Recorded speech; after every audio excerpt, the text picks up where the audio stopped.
وبرکاتہ ان الحمد للہ الصلاۃ والسلام علی من لا نبی بعد فاعوذ باللہ السمیع العلیم من الشیطان الرجیم من ہمزہ ونفخہ ونفثہ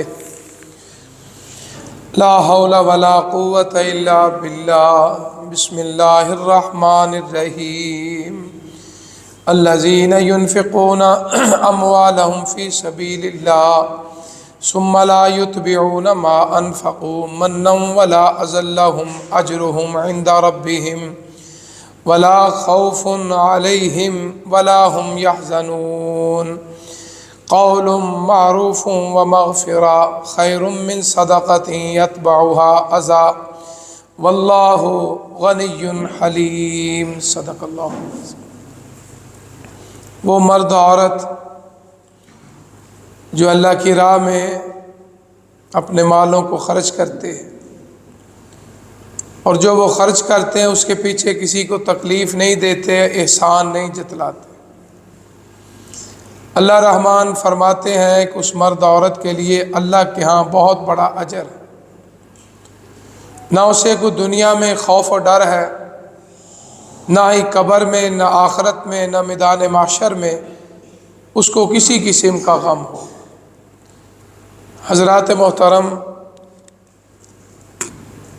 اللہ کے فضل و کرم سے آج 22واں رمضان 1447 ہجری ہے اور موسم کے اثرات سے لگ رہا ہے کہ انشاءاللہ الرحمن آج کی 23ویں طاق رات جو ہے انشاءاللہ لیلۃ القدر ہوگی انشاءاللہ، کیونکہ آقا نے فرمایا تھا کہ موسم میں ٹھنڈک ہوگی، بارش ہوگی، تو اللہ کے حضور دعا ہے کہ اللہ تعالی ہمیں، ہمارے گھر والوں کو یہ 23ویں رات جو ہے ہمارے لیے طاق رات بنا دے اور میرے لیے اور آپ کے لیے، اس پیارے وطن کے لیے باعث رحمت بنا دے۔ سورہ بقرہ کی اس آیت کے اندر اللہ تعالیٰ نے فرمایا کہ جو اللہ کی راہ میں خرچ کرو، پہلا اصول یہ ہے کہ جو آقا نے فرمایا کہ دایاں خرچ کرے، بائیں کو پتہ نہ چلے، اور دوسرا فرمایا جس پہ خرچ کرو، کوئی نیکی کرو، کوئی احسان کرو، اس کو جتلانے کی یا تکلیف دینے کی ضرورت نہیں ہے،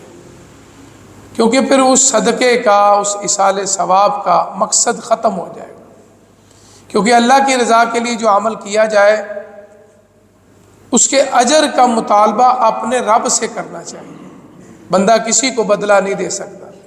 صرف آقا نے یہ فرمایا ہے من لم یشکر الناس لم یشکر اللہ، یہ ایک قانون بنا دیا ہے رب ذوالجلال نے کہ جو مرد عورت بندے کا، لوگوں کا شکریہ ادا نہیں کرتے، وہ اپنے رب رحمان کا بھی شکریہ ادا نہیں کرتے۔ اس حدیث پاک میں آپ دیکھیں کہ من لم یشکر الناس، پہلے لوگوں کا ذکر ہے، پھر اللہ کا ذکر ہے۔ دنیا کے اندر میرے اور آپ کے سب سے زیادہ محسن کون ہیں؟ ہمارے والدین ہیں، جنہوں نے ہمیں جنم دیا، پالا پوسا، اپنی جوانیاں، اپنا مال و دولت، سارا کچھ اپنی اولاد پہ خرچ کر دیا۔ اللہ اور اللہ کے رسول کے بعد اگر اللہ نے کسی کا ذکر کیا ہے تو وَقَضَىٰ رَبُّكَ أَلَّا تَعْبُدُوا إِلَّا إِيَّاهُ وَبِالْوَالِدَيْنِ إِحْسَانًا، فرمایا عبادت میری کرو، اطاعت مصطفیٰ کی کرو، اور اپنے والدین کے ساتھ احسان کرو۔ اس لیے یہ والدین کا رشتہ اتنا عظیم محسن رشتہ ہے، اولادوں کو چاہیے کہ اپنے والدین کا شکریہ ادا کرنا چاہیے۔ اگر زندگی میں موقع نہیں ملا، دنیا سے چلے گئے ہیں، ان کی قبروں پہ جا کے ان کے لیے بخشش کی دعا کرنی چاہیے۔ دیکھو اللہ کا قانون قدرت کتنا خوبصورت ہے، اس میں اتنی حسن و جمال ہے کہ اگر کسی لڑکے سے، لڑکی سے، اپنے والدین سے کوئی تلخ کلامی ہو گئی ہے، انسان ہے، زندگی میں ہو ہی جاتا ہے، کوئی ایسی بات ہوگی جس سے ماں کے دل کو تکلیف پہنچی ہے، باپ کے دل کو تکلیف پہنچی ہے، تو فرمایا رب دیکھو کتنا رحمان و رحیم ہے کہ فرمایا وہ قبر پہ جا کے اس کے لیے بخشش کی دعا کرے، اس کے نام کا صدقہ خیرات کرے، اللہ توفیق دے اس کے نام کا حج عمرہ کرے۔ فرمایا اس نیکیوں کے بدلے اللہ تعالیٰ اس کو فرما برداروں میں لکھ لیں گے۔ اللہ اکبر۔ تو اگر زندہ ہے، اگر کوئی ایسی بات ہو گئی ہے تو اپنے ماں باپ سے سوری کر لینا چاہیے۔ ماں باپ کا دل تو اللہ نے بڑا وسیع رکھا ہے، ان کے سینے جو ہے نا ایک پہاڑوں کی طرح ہیں، جو اولاد کے عیبوں پہ، نقص پہ، گناہوں پہ پردہ ڈالتے ہیں۔ دنیا میں اور کوئی رشتہ پردہ نہیں ڈالتا، یاد رکھنا۔ ایک ہمارے رب کی صفت ہے نا، اللہم استر عوراتنا و آمن رواتنا و تقبل توباتنا، اللہ ہمارے عیبوں پہ پردہ ڈال دے۔ اور اسی لیے حدیث میں آتا ہے نا، آقا علیہ الصلوۃ والسلام ایک دفعہ مسجد نبوی میں بیٹھے تھے، اللہ تعالیٰ سب کو بار بار اس مسجد کی اور روضہ مبارک پہ جا کے درود السلام پڑھنے کی توفیق عطا فرمائے۔ آقا اس طرح بیٹھے ہیں تو اللہ نے پیغام بھیجا، سبحان اللہ، وہی کی حالت ختم ہوئی تو آقا نے فرمایا میرے صحابہ مبارک ہو، اللہ نے میری امت کے لیے ایک شان، ایک رتبہ، ایک مقام عطا فرمایا۔ فرمایا وہ کون سا؟ فرمایا اللہ نے فرمایا آپ کی امت میں سے 70,000 مرد عورت جن کو اللہ بغیر حساب کے جنت میں داخل فرمائے۔ اللہ اکبر۔ صحابہ کہتے ہیں ہم نے جب یہ بات سنی اتنی خوشی ہوئی کہ ابھی ہم سوچو بچار کر رہے تھے۔ آپ کے ایک صحابی تھے ابو عکاشہ رضی اللہ تعالیٰ، وہ فٹافٹ کھڑے ہو، آقا ان 70,000 میں میرے لیے بھی دعا فرما دیجیے۔ زہ قسمت زہ نصیب، قرآن میں آتا ہے نا، سابقون الاولون، جو پہل کر جائے، جو فرسٹ آ جائے، سمجھو وہ سبقت لے گیا۔ آقا نے فرمایا میرے صحابہ ان 70,000 میں میرا یہ صحابی ابو عکاشہ بھی ہے۔ اللہ اکبر۔ جس کا کھاتا ہی نہیں کھلنا، کرام الکاتبین جتنا مرضی لکھ لے، اللہ نے اس کو اتنے اوپر رحمت کرنی ہے، فضل کرنا ہے، کرم کرنا ہے، بغیر حساب کے اللہ اس کو جنت میں داخل فرما دے۔ ایک اور صحابی کھڑے ہو گئے، آقا میرے لیے بھی دعا فرما دے۔ فرمایا نہیں، وہ عکاشہ سبقت لے گیا۔ اس لیے دعا کیا کرو اللہ دنیا کے عیب اور آخرت کے عیبوں سے اللہ پردہ ڈال دے، نہ اللہ ہمیں دنیا میں رسوا کرے، نہ اللہ ہمیں قیامت والے دن لوگوں کے سامنے رسوا کرے۔ اس لیے اتنا خوبصورت یہ موقع ہے کہ آقا نے فرمایا اگر آپ اللہ کی راہ میں خرچ کرتے ہو یا اللہ کی راہ میں مال کرتے ہو تو فرمایا اس میں جتلانا نہیں۔ تو ماں باپ ہمارے محسن ہیں تو ان کا شکریہ ادا کرنا چاہیے۔ اسی لیے بیوی کے لیے خاوند محسن ہے، کیونکہ وہ ہر چیز جو ہے، ہر سہولت، ہر وسائل اپنی بیوی اور بچوں کے لیے کرتا ہے۔ حالانکہ قرآن مجید میں سورہ تحریم میں اللہ فرماتے ہیں یا ایھا الذین آمنوا قوا انفسکم واہلیکم نارا، فرمایا ایمان والو پہلے اپنے آپ کو جہنم کی آگ سے بچاؤ، پھر اپنی بیوی اور بچوں کو جہنم کی آگ سے بچاؤ۔ کوئی ماں باپ نہیں چاہتا، دیکھو دنیا میں اولاد کو کوئی تکلیف ہے تو دنیا میں سب سے زیادہ جو پیارا رشتہ ہے نا وہ ماں باپ کا ہے، ان کو زیادہ تکلیف ہوتی ہے۔ اور دنیا میں واحد رشتہ ہے کہ اگر بچہ بچی ترقی کرے نا ماں باپ خوش ہوتے ہیں۔ باقی جتنے بھی رشتے ہیں ممکن ہے کوئی حسد کرے، کوئی جلے، کوئی غیبت کرے، کوئی چغلی کرے، کوئی جادو ٹونا کرے، کوئی دشمنیاں کرے، ماں باپ خوش ہوتے ہیں۔ اللہ تیرا شکر ہے میرے بچے کو تو نے عزت دی، میرے بیٹے کو تو نے کامیابی دی، میرے بیٹیوں کو صاحب نصیب کیا، وہ ماں باپ کا رشتہ خوش ہوتا ہے۔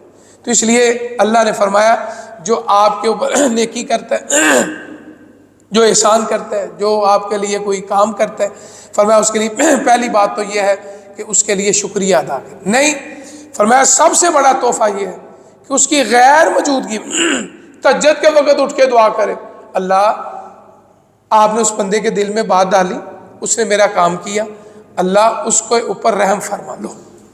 یعنی اگر آپ نے اس کے احسان کا بدلہ اتارنا ہے، اس کی نیکی کا کوئی بدلہ دینا ہے، آپ کے پاس اتنے وسائل نہیں ہیں، تو فرمایا اس کے لیے غائبانہ دعا کرنا یہ سب سے بڑا بدلہ ہے، سب سے بڑا تحفہ ہے۔ دوسرا اللہ نے فرمایا کہ دایاں خرچ کرے، آقا نے بایاں کو پتہ نہ چلے۔ اس کا مطلب کیا ہے؟ فرمایا جب بھی خرچ کرو کسی کی عزت نفس کا خیال رکھو۔ آپ دیکھو اللہ نے قانون بنایا ہے کہ ماں باپ اولاد کے اوپر زکوٰۃ خرچ نہیں کر سکتے، اولاد اپنے ماں باپ پر زکوٰۃ نہیں خرچ کرتے۔ کیوں؟ زکوٰۃ مال کا میل کچیل ہے، اور میل کچیل اپنے ماں باپ پر تو نہیں خرچ کرنا۔ اسی طرح فرمایا اولاد کو بھی چاہیے کہ اپنے ماں باپ پہ خرچ نہ کرے، اولاد اپنا وہ رزق حلال جو اللہ نے دیا ہے وہ اپنے ماں باپ پہ خرچ کرے، ان کو سہولتیں دے، ان کی خدمت کرے۔ اسی طرح ماں باپ، باقی دنیا جہاں کے جتنے رشتے ہیں ان کے اوپر زکوٰۃ لگتی ہے۔ بہن ہے، آپ کا بھائی ہے، بتانے کی ضرورت نہیں ہے۔ آپ کا کوئی دوست ہے، آپ کا کوئی متحد ہے، آپ کو پتہ ہے اس کی آمدن کام میں خرچے زیادہ ہیں، تو اس کو بتانے کی ضرورت نہیں کہ یہ لو زکوٰۃ، جب یہ کہو گے وہ نہیں لے گا، آپ عزت نفس ہے۔ فرمایا بتانے کی ضرورت نہیں، بغیر بتائے اس کے اوپر خرچ کرو۔ جس طرح حدیث میں آتا ہے اللہ کے رسول صلی اللہ علیہ وسلم نے فرمایا نا، ایک آدمی رات کی تاریکی میں نا صدقہ لے کر نکلا، اس نے دیکھا ایک عورت گلی سے گزر رہی، اس کے ہاتھ میں پکڑا کے آ گیا، صبح شور پڑ گیا کہ رات یار کسی فحشہ بدکارہ غلط عورت کو نا کوئی آدمی صدقہ خیرات کر گیا۔ اس آدمی نے بھی سن لیا، کہنے لگا اچھا میرا تو صدقہ ضائع ہو گیا۔ دوسرے دن پھر وہ صدقہ لے کر گزر گیا۔ رات ایک امیر آدمی تھا، وہ گزر رہا تو اس کے آدمی پکڑا کے چلا آیا۔ صبح شور پڑ گیا، آقا نے فرمایا کہ وہ ایک آدمی مالدار کو صدقہ زکوٰۃ دے آئے۔ اس نے سوچا آج پھر میری زکوٰۃ نہیں گئی۔ تیسری رات پھر وہ صدقہ خیرات لے کر گیا، زکوٰۃ لے کر۔ اللہ اکبر، کہتے ہیں کسی چور ڈاکو کو پکڑا کے آ گیا۔ آقا علیہ الصلوۃ والسلام نے ایسے صدیوں پہلے اس حدیث میں بڑے مسئلے حل ہوتے ہیں۔ فرمایا لوگو، رب رحمان نے اس آدمی کی تینوں صدقے تینوں زکاتیں قبول فرما لی۔ اللہ اکبر۔ فرمایا کس طرح؟ صحابہ فرمانے لگے سونے کس طرح؟ فرمایا اس لیے جو وہ فحشہ عورت تھی نا، جب اس نے صدقہ دیا اس کہنے لگی کتنی میں بدقسمت ہوں، میں برائی کے راستے پہ نکلی ہوں، اللہ کسی کے دل میں ڈال کے مجھے رقم دے رہے ہیں۔ اللہ اکبر۔ کہتے ہیں وہ عورت گناہ سے باز آ گئی۔ اور دوسری رات جو مالدار کو دیا، فرمایا وہ صدقہ نہیں دیتا تھا، زکوٰۃ نہیں دیتا تھا۔ اللہ اکبر۔ آقا نے فرمایا وہ آدمی اتنا توبہ کر گیا، کہنے لگا لوگ مجھے صدقہ دے رہے ہیں، میں کتنا بدبخت ہوں، اللہ نے مجھے اتنی دولت دی ہے، میں کما حق ہوں 100% زکوٰۃ نہیں نکالتا۔ کہتے ہیں اس نے توبہ کر لی، آئندہ سے صدقہ خیرات زکوٰۃ نکالنا شروع کر دی۔ فرمایا تیسرا چور ڈاکو تھا، وہ اپنے چوری ڈاکو سے باز آ گیا۔ تو آقا نے فرمایا تینوں صدقے اللہ نے قبول فرما لیے۔ تو اس آیت مبارکہ میں اللہ فرماتا ہے اللہ کی راہ میں خرچ کرو، لیکن رب کی رضا کی خاطر، اس کو راضی کرنے کی، کوئی رزق چابی اللہ کے پاس ہے، دیا اس نے ہے، تو فرمایا اس کی توفیق سے اللہ کی راہ میں خرچ کرو، انشاءاللہ دنیا میں بھی فائدہ ملے گا، آخرت میں سب سے بڑی کامیابی تو یہی ہے نا، فقط فاز فوزا عظیمہ۔ اللہ مجھے اور آپ کو آقا کے مبارک اور سونے ہاتھوں سے اللہ حوض کوثر نصیب فرما دے، اور آقا اور حسن و حسین کی سرداری میں اللہ مجھے اور آپ ہمارے گھر والوں کو جنت الفردوس میں اللہ داخلہ نصیب فرمائے۔ وآخر دعوانا الحمدللہ رب العالمین، سبحان ربک رب العزۃ عما یصفون وسلام علی المرسلین والحمدللہ رب العالمین۔ الحمد للہ رب العالمین والعاقبۃ للمتقین، اللہم صلی علی محمد وعلی آل محمد کما صلیت علی ابراہیم وعلی آل ابراہیم انک حمید مجید، اللہم بارک علی محمد وعلی آل محمد کما بارکت علی ابراہیم وعلی آل ابراہیم انک حمید مجید، اللہم ربنا آتنا فی الدنیا حسنہ وفی الآخرۃ حسنہ وقنا عذاب النار، اللہم اشف مرضانا ومرضى المسلمین۔ اللہ ہمارے والدین جو قبروں میں ہیں، اللہ ان کی قبروں کو جنت کا باغ بنا دے، اللہ ان کی قبروں کو جنت کا باغ بنا دے، اللہ ان کو قبر کے عذاب سے سختیوں سے معاف فرما، اللہ ان کو محفوظ فرما، اللہ اگر ان سے کوئی غلطی کوتاہی ہو گئی ہے، اللہ آپ غفور ہے، غفار ہے، رحمان ہے، رحیم ہے، اللہ ہمارے والدین کے سارے گناہ معاف فرما دے۔ رب ارحمہما کما ربیانی صغیرا، رب ارحمہما کما ربیانی صغیرا۔ اللہ بخشش والا مہینہ ہے، اللہ ہمارے بھی صغیرہ کبیرہ گناہ معاف فرما، دشمنوں کی دشمنی سے محفوظ فرما، حاسد کے حسد سے محفوظ فرما، نظر بد سے محفوظ فرما، شریر انسانوں کی شرارتوں سے محفوظ فرما۔ اللہ ہمارے خلاف جو پروپیگنڈا کر رہے ہیں، منصوبے کر رہے ہیں، اللہ ہیلے کر رہے ہیں، مکر کر رہے ہیں، اللہ ان کے اوپر ہی ڈال دے، اللہ ان کو تباہ و برباد فرما۔ اللہ ہم سب کی جان، مال، عزت، اولاد کی حفاظت فرما، ہمیں گھر میں ہو، گھر سے باہر ہو، اللہ زمین میں ہو، فضاؤں میں ہو، اللہ آپ سے بڑا کوئی محافظ نہیں، کوئی محافظ نہیں، کوئی محافظ نہیں، اللہ ہماری حفاظتیں فرما۔ اللہ دنیا کے اندر جہاں بھی مسلمان ہیں، اللہ ان کو غلبہ عطا فرما، اللہ ہماری مدد فرما۔ اللہم انصر اسلام والمسلمین۔ اللہ جو تیرے محبوب کو مانتے ہیں، اللہ جو تجھے مانتے ہیں، تیری آل سے محبت کرتے ہیں، اللہ ان کی غیبی مدد فرما، اللہ ان کی غیبی مدد فرما۔ ہمارے پیارے وطن کی حفاظت فرما، یہ وطن ماں ہے، اللہ اس کی حفاظت فرما، یہ باغ ہے، اللہ اس کو ہمیشہ ہرا بھرا رکھ، یہ ہے، یہ گلدستہ ہے، یہ گلستان ہے، تو ہمارے سارے کام ہیں، اللہ ہمارے اس باغ کو ہمیشہ قائم اور دائم فرما۔ ربنا اللہ یہ آج کی رات طاق رات ہے، اللہ ہم سب کو لیلۃ القدر عطا فرما، اللہ ہم سب کو لیلۃ القدر عطا فرما، اور جو بھی اس رات مانگے نا اللہ ہماری وہ دعائیں قبول فرما۔ ربنا تقبل منا انک انت السمیع العلیم وتب علینا انک انت التواب الرحیم۔ اللہ جو دوست احباب اعتکاف بیٹھے اللہ ان کو صحت تندرستی دے، اللہ ان کو سکون عطا فرما، اور جس مراد سے لے کر اللہ تیرے گھر میں سائل بن کے آئے ہیں، سوالی بن کے آئے ہیں، اللہ ان کے سوال سن کے اللہ قبول و منظور فرما۔ صلی اللہ علیہ خیر خلق محمد و آلہ و صحابہ اجمعین برحمتہ۔